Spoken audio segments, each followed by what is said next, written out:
Hello everyone who has reached the second part. Thank you to everyone who supports me with likes and subscribes to the channel. It really motivates me to make new videos for you. Let's get started. The first story from user UnhappyCell, let's listen.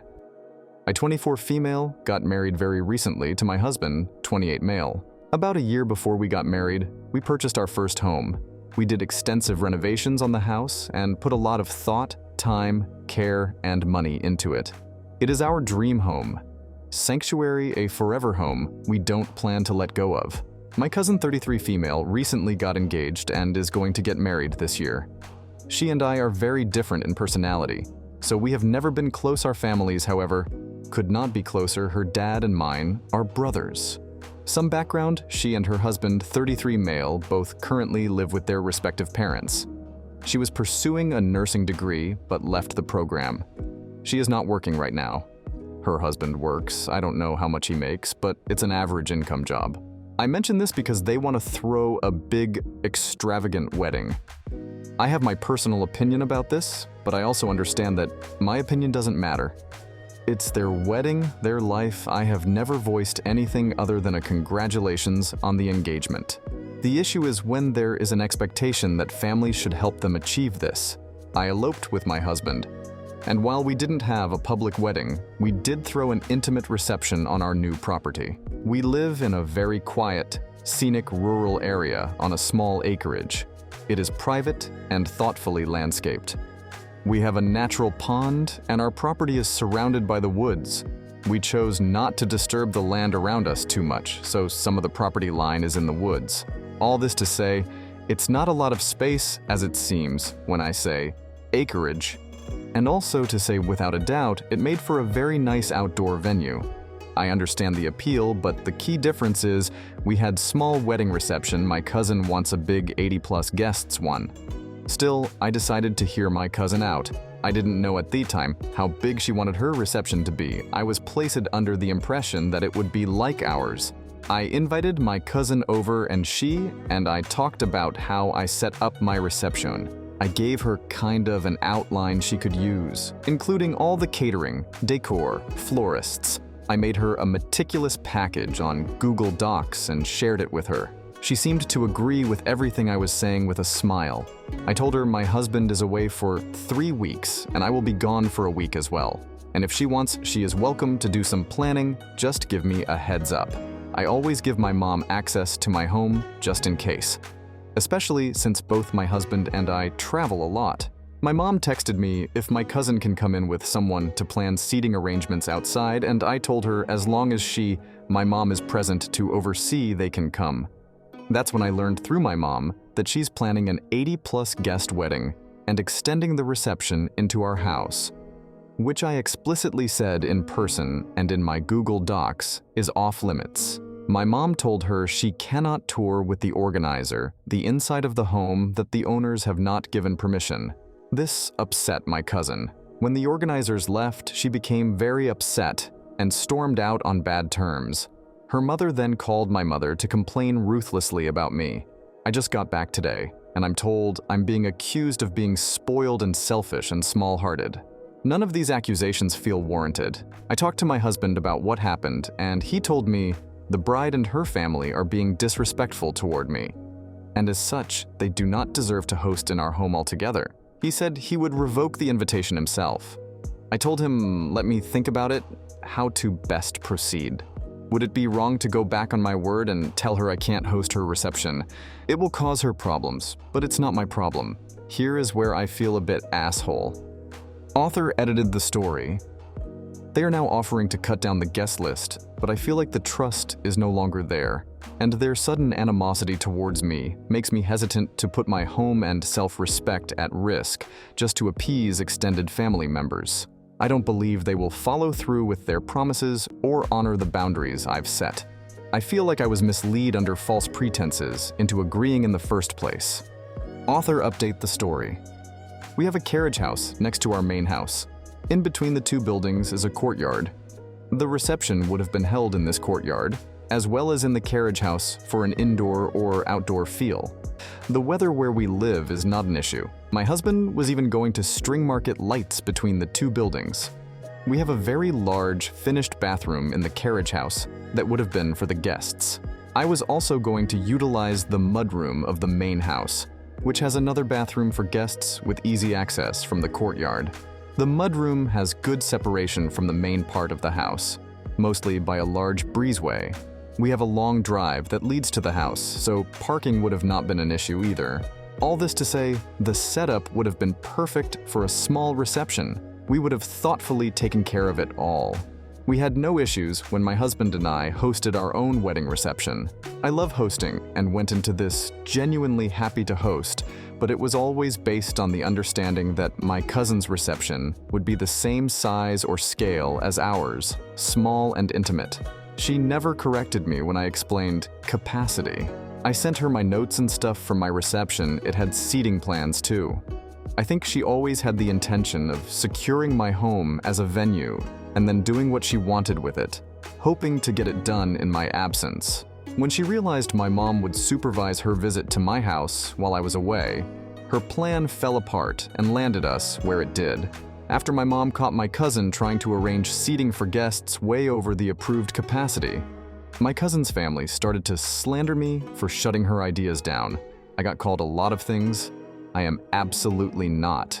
This included jealous and saboteur for not being accommodating last minute. Their behavior toward me and their entitlement over our home angered my husband, who was still away. I talked it over with him, and we decided I should not host my cousin's reception. My cousin and her family tried to bargain with my mother their attempt to bypass my no. They even tried to hide their phone numbers to trick my mom into answering. My cousin and her family began bullying my poor mother to convince me to accept a smaller guest list, still over capacity, between. All this time they went for my mother, my phone stayed silent. I called my cousin to stop harassing my mother because I am firm in my decision to no longer host her. The trust is not there, and their behavior makes me not want to host them. She blew up on me during this conversation, expressing that I will be single-handedly botching the wedding if I back out of providing her a reception venue, and that I am cruel for not being able to do this one thing for her during a once-in-a-lifetime milestone. She told me to just please see things from my perspective and think about it.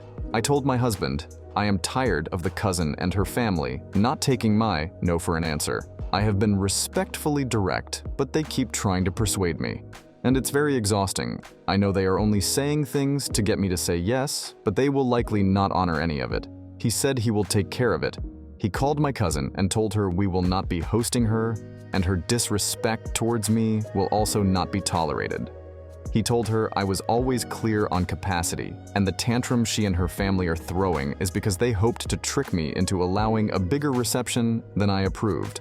For the failure of that, she only has herself to blame. She started crying and asked my husband if she could throw a smaller reception at the approved capacity. My husband said, "We are way past negotiation. He will not allow it. Not even if I ask him to." I know he said this to give me an out, and I appreciate it a lot. He told my cousin not to contact me or my mother about this request again, because he will be the one they have to answer to from now on. They haven't called or texted, but my cousin tried to DM me on IG, and my husband sent her a voice note from my account in the chat, so I think she will stop now. Author update the story in the second time. My cousin ended up having her wedding reception at a different relative's property. I did not attend, and neither did my husband. This is because during the time between us saying no and her still looking for an alternative venue, she made an extremely racist remark about my husband. Along with that, in a group chat screenshot that was sent to me, she called him, exact quotes, controlling, a tall tyrant and misogynist. All of this because my husband was zero tolerance about her entitled behavior and would not let her go around him. I decided to boycott the wedding. I did not want to celebrate with her. I've also gone no contact with her family. During all this, only my uncle, her father, apologized for my cousin's bridezilla behavior. My cousin and her mother have continued to remain firm on the fact that I am an ungenerous and cold-hearted person who doesn't help family. I have a small heart, basically. I have urged my mom to do the same, go no contact, but I will leave it up to her own discretion. About 110 people showed up to my cousin's reception party. From what I hear, people were peeing in the bushes and stuff, lots of littering, some property damage, and someone injured themselves, warranting an ER trip, lighting firecrackers. I think some parking violations also happened, for which there are fines. What I think about this story, I will tell you that I am the person that if I say no about something, anyone that badgers me to try and get a yes will be sorely disappointed. I just get very annoyed and dig my heels in further. I have even asked someone point blank, "Do you think aggravating me to this degree is helping your cause at all?" It's not. Luckily, my family knows this about me, so I don't have to deal with it much. User commented this story. Wow, OP made a good choice to not go to the wedding, because the cousin's behavior is massively entitled. And based on the description, sounds like the wedding would have just been messy. The second story from user Sunflower, let's listen. Several years ago, I heard my sweet neighbor and another woman arguing on the sidewalk. I looked closer and noticed they were both pulling a plant pot in different directions and about to fight. No clue what was up, but knew my neighbor. If she was arguing, she was right. Me and my husband went over to intervene.